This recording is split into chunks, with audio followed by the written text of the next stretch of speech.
morning and welcome to Tuesdays with the Pilgrim as we continue our journey with Christian and Hopeful, and they have their conversations with Mr. Byans. Chapter 10, Part 4, They Must Part Company. "Well," said Byans, "I cannot help what you think. You will still find me a good traveling companion if you allow me to continue walking with you."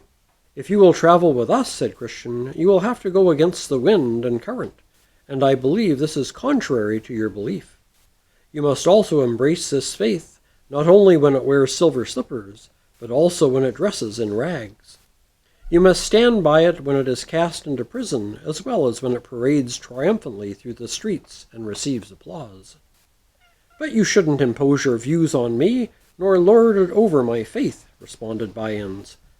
"Allow me to walk in my liberty, and at the same time continue on with you." "No," said Christian, "unless you intend to do what I have presented to you, as we intend to do, we won't be traveling together another step." Then Byans said, "I will never desert my old principles. Not only are they harmless, but they are also very profitable to me. If I cannot go with you, I must continue on as before and go by myself until someone comes along who will enjoy my company." Mr. Byans' Three Friends, Chapter 10, Part 5. Now I saw in my dream that Christian and Hopeful left him and went on ahead, keeping their distance from him. After a while, one of them happened to look back and saw three men following Mr. Byans. As they caught up with him, they greeted each other warmly. Their names were Mr. Hold the World, Mr. Moneylove, and Mr. Save-All. Mr. Byans had known all of them previously. In their younger years they had been schoolmates and had been taught by a Mr. Graspman. He was a teacher from the town of Lovegain, a center of commercialism in the northern country of coveting. This teacher had trained them well in the art of getting ahead by whatever means, whether by violence, cheating, flattery, lying, or by putting on an external appearance of religion. These four had excelled to such a degree in their teacher's art that each of them could have run the school by himself. Chapter 10, Part 6. They Evaluate Christian and Hopeful. After they had greeted one another, Mr. Moneylove asked Mr. Byans, "Who are they on the road ahead of us?" For Christian and Hopeful were still within view. Mr. Byans replied, "They are men from a distant country who are, in their own way, going on a pilgrimage." "Oh, too bad. Why didn't they wait so that we could enjoy their company?" asked Mr. Moneylove. "After all, aren't we all going on a pilgrimage?"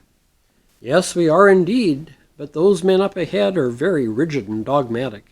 They love their own opinions to such an extent that they have precious little regard for anyone else's.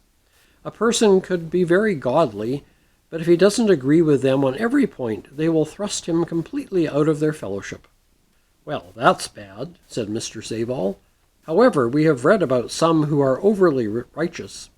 The extreme legalism of this type of person drives them to judge and condemn everyone else but themselves. But please tell me on what and on how many points did you differ?" "True to their headstrong manner," replied Mr. Byans, "they have concluded that it is their duty to rush forward on their journey no matter what the weather. I, on the other hand, am for waiting for favorable wind and current. They are for risking all for God at the snap of a finger. I am for taking advantage of every opportunity to secure my life and estate. They are for holding to their ideas even though all the world would be against them. I, however, am for religion insofar as the times, conditions, and my safety allow it. They are for religion when walking in rags and abuse. I am for it when it walks in silver slippers, in sunshine, and with applause." At this, Mr. Hold the World spoke up. "Ah, yes, Mr. Byans, hold to your position. In my opinion, whoever has the freedom to keep what he possesses, but is unwise enough to lose it, is a fool. Let us be wise as serpents. Make hay when the sun shines. And can't you see how the bee lies still all winter, but rouses herself again only when she can enjoy her gain? Sometimes God sends rain and sometimes sunshine. If they are such fools as to go through the rain, let us be content to take the good weather along with us. As for me, I like that religion best that will favor the security of God's good blessings to us. Can anyone who listens to the dictates of common sense imagine that God, who has bestowed on us the good things of this life, does not want us to keep them for his sake? Abraham and Solomon grew rich through their religion, and even Job says that a good man shall lay up gold as dust. But these great men differ from those two ahead of us, if they are as you've described them.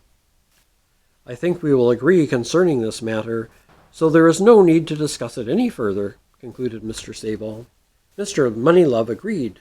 No, we must not waste any more words over this matter, for he who believes neither Scripture nor reason, and we have both on our side, neither knows his own liberty nor seeks his own safety. And that ends Part 6. Next week we'll pick up with Chapter 10, Part 7.